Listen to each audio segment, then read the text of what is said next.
D'abord, merci Latouche et merci à tous pour votre présence. Donc, Imed Labd, j'ai quelques cheveux, beaucoup de cheveux blancs de plus que mon prédécesseur. Alors, je suis né en 66 à Sfax, après mes études en Tunisie. Je suis venu faire mes classes préparatoires à Toulouse, puis j'ai fait Télécom Paris et j'ai terminé en 1990. J'ai travaillé avec Capgemini pendant quelques années et j'ai fait le choix de retourner en Tunisie en 94, donc en 1994. Alors ici, je voudrais signaler, ouvrir une petite parenthèse en liaison avec notre thème. Alors avec notre thème parce que mon choix de retour en Tunisie, pourquoi revenir en Tunisie?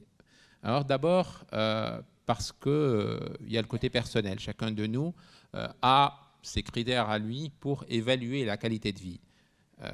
Donc avec beaucoup de choses qu'on conjugue pour arriver à choisir où on s'installe, etc., y compris le côté professionnel, le côté personnel et le côté familial. Et également parce qu'il y a un certain nombre de personnes qui inspirent. Et là, je vais citer un grand monsieur qui dit quelque chose à beaucoup de vous, Si Mortar Latiri, Allah yarhamou, donc qui en fait était à l'origine de la création de la TUJ.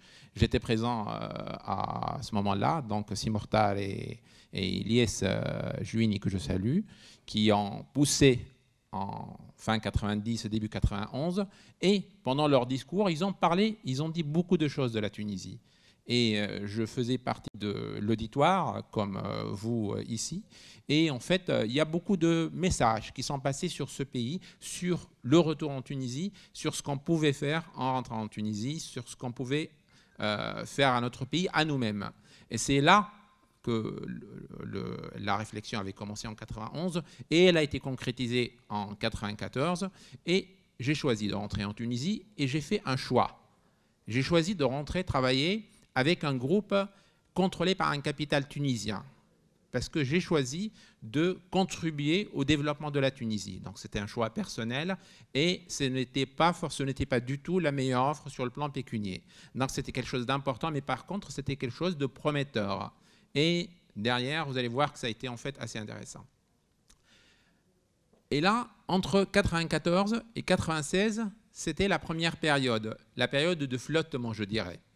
C'est une période de flottement parce que c'est une période où, en rentrant en Tunisie, je quittais Capgemini, la grande multinationale qui intervenait sur de grands projets assez intéressants, assez motivants.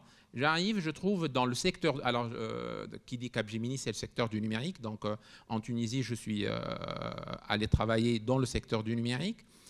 Eh bien, qu'est-ce que j'ai trouvé? J'ai trouvé principalement des sociétés qui s'appelaient des SS2I, donc sociétés qui étaient censées faire du service, mais qui, en pratique, toutes, alors quand je dis toutes, à 99,99%. S'il y a une exception, je m'en excuse, mais c'était pratiquement toutes, qui faisaient de la revente de matériel, avec une petite valeur ajoutée, la formation. Zéro intégration, zéro service réellement. Alors le service, si c'est installer Word ou installer Microsoft ou installer tel logiciel d'ingénierie, enfin installer AutoCAD ou quoi que ce soit, c'est pas du service. D'accord, alors donc ça, c'était la période de déception, c'est la période de doute. Donc jusqu'à 1996. En 1996, de nouveau, une inspiration. Donc tout à l'heure, j'ai cité Si Mortar Latiri et je citerai la deuxième personne, que c'est un grand monsieur qui a fait beaucoup pour la Tunisie, Si Mohamed Ben Ahmed. Si Mohamed Ben Ahmed, c'est un Tunisien, en deux mots, donc que je présente pour ceux qui ne le connaissent pas, qui a été le fondateur d'une école d'ingénieurs à Tunis et qui a dirigé un certain nombre d'établissements et qui, en 1996, a été nommé secrétaire d'État à l'informatique. Et c'est là qu'il a changé catégoriquement, d'une manière radicale, le paysage du numérique en Tunisie. Alors, il a invité tous les acteurs du domaine à aller le voir, à lui faire part de ses propositions. Et je me suis dit, bon, je vais tenter. Je suis allé le voir, je lui ai proposé un certain nombre d'idées. Donc, l'idée que j'avais à l'époque, c'était un petit peu une idée qui était novatrice. Donc, pour cette période-là, je lui ai proposé en fait de changer quelque chose, enfin d'apporter quelque chose de nouveau au niveau du pays, c'était les services en ligne, les services e-gov. C'était quelque chose qui était totalement assez précurseur pour un pays comme la Tunisie, où nous étions totalement consommateurs de technologie. Il était à l'écoute. C'était à peu près fin avril 1996, et je lui ai proposé d'utiliser les supports technologiques pour, donc je lui ai proposé l'Internet, les IVR et le Minitel pour sortir les résultats du bac en ligne et un certain nombre d'autres services intéressants. Si Mohamed Ben Ahmed a été à l'écoute, il m'a dit, êtes-vous capable de me faire des démonstrations dans une semaine? On a dit oui. Une semaine après, on lui a fait une démonstration. Il a demandé à ce que ce soit amélioré avec des données réelles la semaine d'après pour le ministre de l'Enseignement supérieur, qui était un collègue à lui, qui pouvait l'appuyer politiquement parce que c'était important qu'il ait un appui politique. La démonstration a été faite. À ce moment-là, il avait un appui politique avec lui, qui lui faisait confiance. Il nous a demandé de préparer quelque chose d'assez sérieux pour le ministère de l'Éducation nationale, donc le ministre concerné, la semaine suivante. Donc en un laps de 2 semaines, il fallait préparer tout un prototype et on était prêt. Et c'est là que l'ingénieur tunisien a sorti toute son ingéniosité et nos équipes en tant que société privée qui travaillaient avec les équipes du public ont pu faire quelque chose d'excellent et le prototype était satisfaisant. Et une petite anecdote au passage, certaines personnes qui voulaient reculer en arrière, je me rappelle d'un directeur général au ministère de l'Éducation qui voulait dissuader son ministre et lui proposer de reculer, lui disait, écoutez, si on sortait les résultats du bac avec le médiatéléphone, le grand public tunisien allait dire c'est quelque chose d'enregistré pendant des mois. Et donc, le consommateur, le bachelier, n'allait pas croire en la fiabilité des résultats. Et donc, monsieur le ministre, n'utilisons pas ce média parce que ça va remettre en cause la crédibilité. Face à ces messages-là, c'était les messages. En fait, ça, c'est avec cette parenthèse, je décris les freins qu'on rencontrait. C'est des freins où il y avait un certain nombre de personnes qui existent encore en Tunisie, qui veulent garder et préserver leur avantages, d'accord, et qui résistent au changement. Et heureusement, en fait, à l'époque, les ministres concernés, finalement, au bout d'un débat, ça a été clôturé et on a avancé. C'était début mai. Les résultats du bac étaient pour mi-juin à peu près. Donc il fallait en un mois et quelques ensuite transformer ce prototype en quelque chose à mettre réellement en ligne. Et là, il y a eu toute une mobilisation qui était assez impressionnante, donc privé plus opérateur public, et il fallait faire ça avec des ingénieurs tunisiens. Ça a été fait et ça a été quelque chose d'excellent. Donc j'ai voulu introduire ça pour dire que quand on veut, on peut faire dans des délais assez intéressants. Et là, dans ma carrière personnelle, c'était quelque chose qui a changé un petit peu parce que c'est là que ça a déclenché toute une période où, en fait,